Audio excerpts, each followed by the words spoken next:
Hello everyone, it's Buddy Sven here once again coming at you with another Warframe video, and today I'm going to be giving you guys a quick run through of the Sands of Inaros quest. Obviously there are spoilers because this is, well, a walkthrough.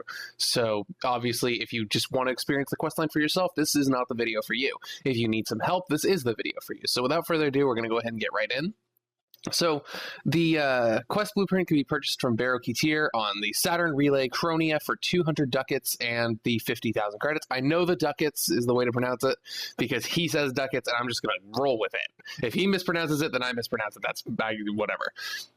The blueprint actually can be traded between players. That's pretty interesting to me. You have to construct it out of 5,000 credits, 5,000 nanospores, 400 oxium, and the 1 nitane extract, because everything needs to take nitane extract now. They threw in a new material in the game, so magically everything needs it.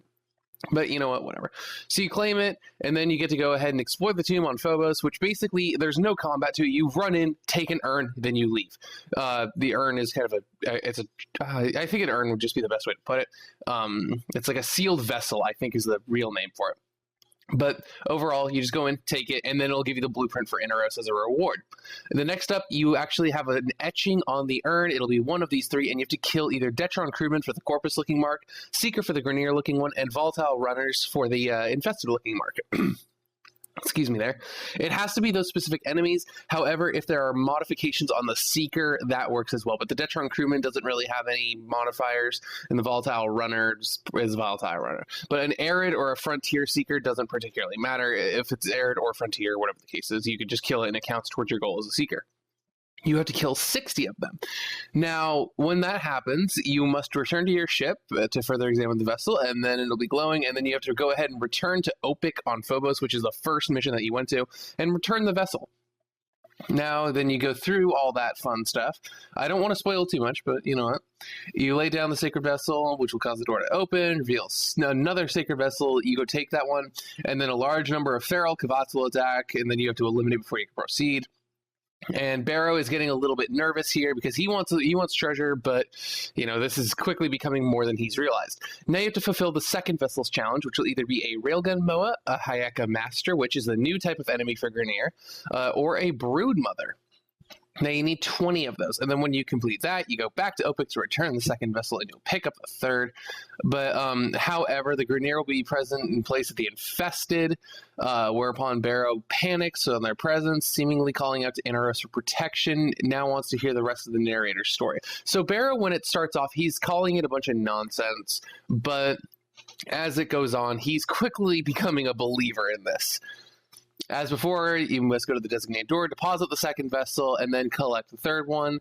The narrator continues her story. I'm not going to spoil the story. That is something that you guys really need to experience on your own. I'm just telling you guys how to go about the quest.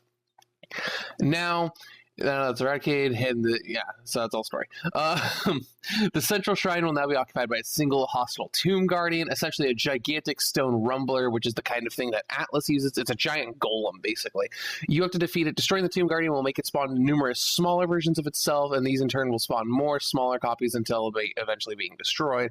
It'll repeat at least 2 more times until before the tomb guardians are actually destroyed. So this is a pretty annoying fight.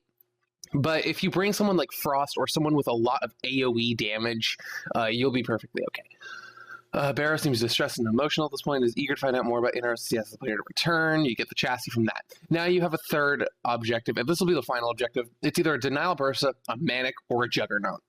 Now, Drakkar Manics and the Juggernaut Behemoths also count for the Grineer and Infested challenges, respectively.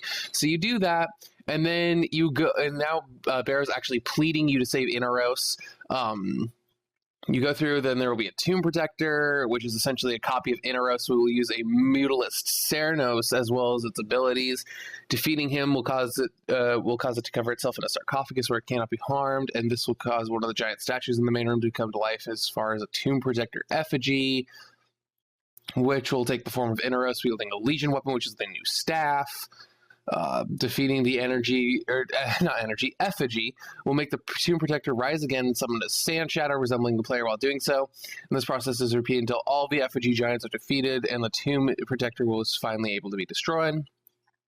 And then you talk with Barrow Ketir after the battle with the Tomb Protector. And yes, so there's some story there which you can read, but I'm not going to actually voice out loud, so you guys can experience it hopefully for yourself. You'll have all of the components now, and you'll be able to build Inaros. So that is about a 5-minute summarization where I did miss a few parts, but I was trying to keep out the story simply because I want you guys to experience that for yourself. Anywho, if you like what you saw in the video, please leave a like down below. It helps me out so very much.